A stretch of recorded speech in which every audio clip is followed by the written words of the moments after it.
Hey guys, Remy here from RCS Geelong. Got a bit of a maybe complex, could be more or less on the side of scary job to do today. Got this 41 Coupe that has a jag front end, and we're going to actually be raising the front end up. I'm going to raise it back a little bit too, but that's just coilover, so that's easy.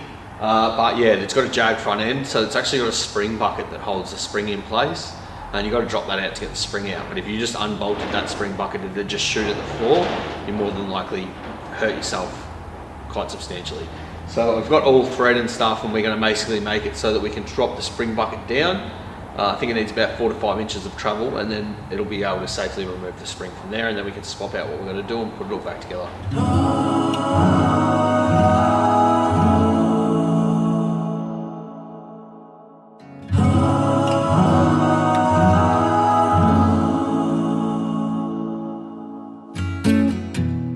There's no justice in this world. There's no point in keeping score. Some got it bad, some got it worse. There's no justice in this world. Sometimes your best just ain't enough. Some other guys have all the luck. So I guess I'm waiting for the last to be first. There's no justice in this world. But I guess it could be worse if I always got what I deserve. There've been some lessons harder learned, I bet. And as far as I'm concerned, the only reason you're my girl is there's no justice in this world. I will try to understand. Some things are out of my hands. Maybe it's a blessing and not just a curse, that there's no justice in this world. Well, I guess it could be worse if I always got what I deserved. There've been some lessons harder learned, I bet. And as far as I'm concerned, the only reason you're my girl is there's no justice in this world. So I've had a bit of a whoopsie. I was undoing this. We're getting pretty, doing it back up. Getting pretty close, only had about, an inch left. And this snapped on me, this all thread. So I did, this all thread cost 50 bucks. I think I should have, I don't think they had, I can't remember, but I'm pretty sure he said that's all they had. But I really should have got high tensile all thread, whereas this isn't. So yeah, I kind of thought that it would be okay because there's 4 of them, but yeah, I really should have lashed out. Even though it was $50, yeah, like I said, it was $52 just for this all thread. I think it would have been okay had I been able to buy, like I've used the same rods on that side as I am on this side, and that side works perfect, but this side I've had problems with because it's just, because of the amount of tension and how it's pulling up the thread, it's mucking up the threads all the way up. So yeah, I think you'd be better off to use brand new thread both sides and just charge it to the customer, or if you're doing it to yourself, you're just going to have to wear that, and because it's just the safest way to go. Like this could have gone a bit more south. Managed to get a clamp on here. I should hopefully be able to get that thread out, and I'll thread another. I'll cut it down and I'll thread it back in, and hopefully we'll be okay. But yeah, it could have ended up not good, because if this springs around and then it grabs on those, and then I'm all up to shit. So we'll see how we go. Hopefully we get this out.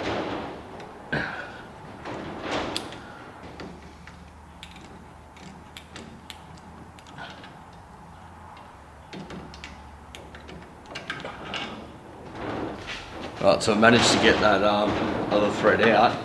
Now I've got to try and get this other thread in here. The last thing I need to do is cross thread any of this.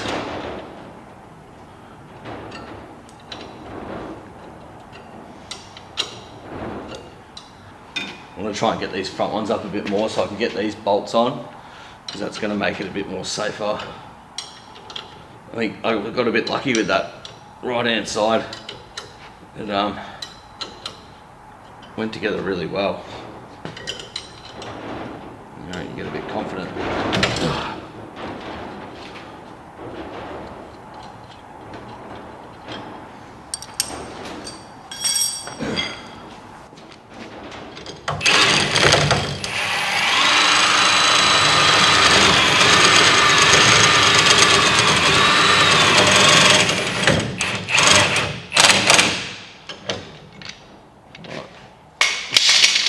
Thread on this one's not looking too good, so we're going to just have to see how we go.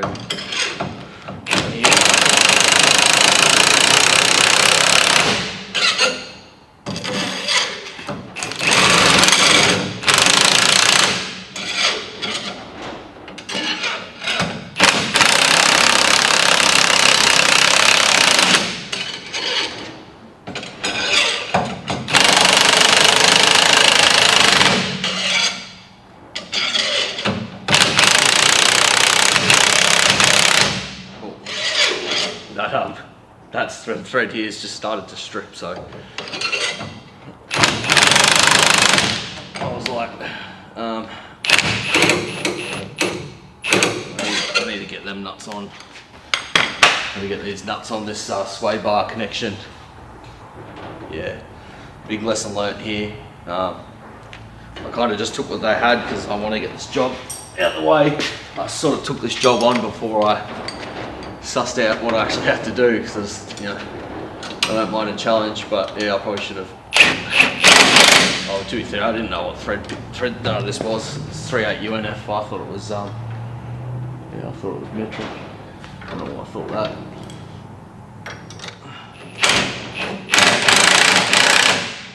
Cool, we got those on enough. Now we'll zip these sides up. Hopefully I'll let us.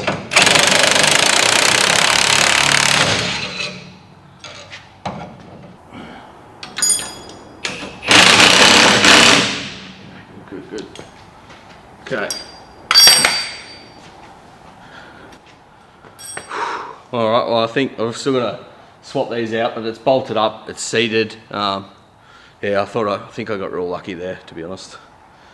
Even though I did have a thing break and I had another thing break, it's even if it's $100 for a all high tensile rod, you'd get away with just 2 of them then. Even if it costs $150 and you got to charge that to the customer. Yeah, I knew that I should have got high tensile rod, and I was trying to get high tensile rod, but they didn't have it. So yeah, beggars can't be choosers, but at the same time, you know, I don't want to let my customers down, tell them I can't do the job, but you know, theoretically this would have been fine had I been able to get 4 rods. It's just you can't reuse, which makes sense because this normal steel stretches, so that's what's happened, and then it snaps. Anyway. So last night I ended up getting that put back together. Sorry about my voice, or throat's swollen for whatever reason. Yeah, got the plates back in, got it all put back together. It's raised up. We want it to go up an inch. So because the springs are actually curved and under a lot of pressure, even though I was using spring spacers, we weren't sure whether if I put 10 mil of spring spacers in, whether that would just be 10 mil, or whether, because it's on a curve and under so much pressure, whether that would actually make it like more. And it ended up being 10 mil created an inch of lift, but you know, that could settle a little bit. So let's say it doubled, which is interesting because I didn't think that was going to happen, to be honest. I thought if you're spacing a spring, the spring should be under the same tension. I didn't think it would really raise it at all. So yeah, now we're going to move on to the back, which is coilover rear, which shouldn't be too difficult. And then I've just got to raise the right hand side up just a touch more than the left hand side because it was actually sitting just a little bit lower. So I've noticed it's actually got bolts that you can move up. So I'm going to measure those bolts. If that's an inch, I might just move it to the next bolt up rather than adjust the coilover. Otherwise I'll adjust the coilover.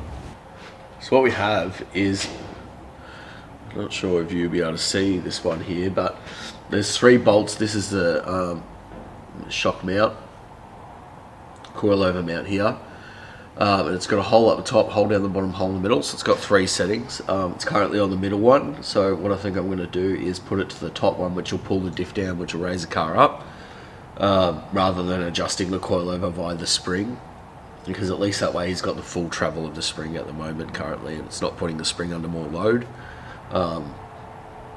If that's not high enough, then we can always raise it up via the spring. But yeah, some coilovers have, you can adjust this bottom part down, off. I don't think you can on this one, just because it's such a short coilover. Doesn't have the room, but yeah, you can adjust the bottom plate down to then get the height, so you're not adjusting the load on the spring. But yeah, we should be able to basically do the same thing here. I'll just put the transmission jack underneath the diff, underneath the wheel, sorry, and then I'll undo this bolt, and then we'll adjust it up to the next setting on both sides. And then the only thing I will do is the driver's side, I will put a little bit of load underneath the coil, just because the driver's side was actually sitting slightly lower than the left hand side.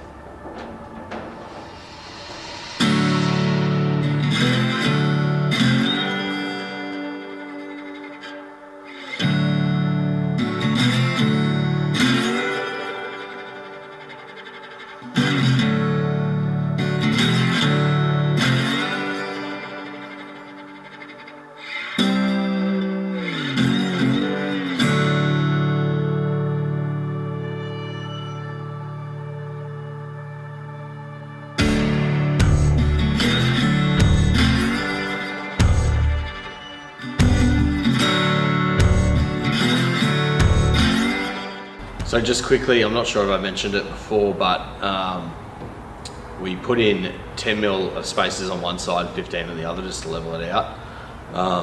Because someone told him whatever we put in there will double as far as what height, which did make sense to me, but I was like, I guess because the spring pulls on an angle rather than straight up and down, you know, maybe that's it, I don't know. I didn't quite understand it, but it didn't end up being that. So we put in, what we put in is exactly what it raised. So we're going to actually have to put in another bit of a spacer in. So he's going to get some cut out, laser CNC'd out of steel. And then we'll put him in between the rubbers that I put in and put him back in there to give it that, because we wanted an inch of height, which we have in the rear because I adjusted the coilovers, but in the front we only ended up with the 10 and 15. So yeah, we'll get that sorted. I'm going to have to pull it apart again. But yeah, at least you guys can see how to do it, and yeah, it looks pretty cool. We're sitting, I'll show you some clips of it when I first pulled out of the shed in a sec, and it was sitting good, and he was really happy with it. But as I said, we'll take it for a drive, which we took it on like a half an hour drive, and by the time we got back it had settled, which I thought would happen, and it had only gone to that 10 and 15 instead of the 20 and 25. So yeah, we thought, we could just chuck more rubbers in there, but I don't really like that idea. We've already got a rubber each side of the spring. I don't really want to go jam packing them up real big, so I'd rather just put in a bit of a steel ring to raise that up on top of it, so it'll go spring, rubber, steel ring. Yeah, I just think that's a better way to go about it. Anyway, I hope you guys enjoyed the video, and yeah, I'll show you some clips of the car once I got it off the hoist.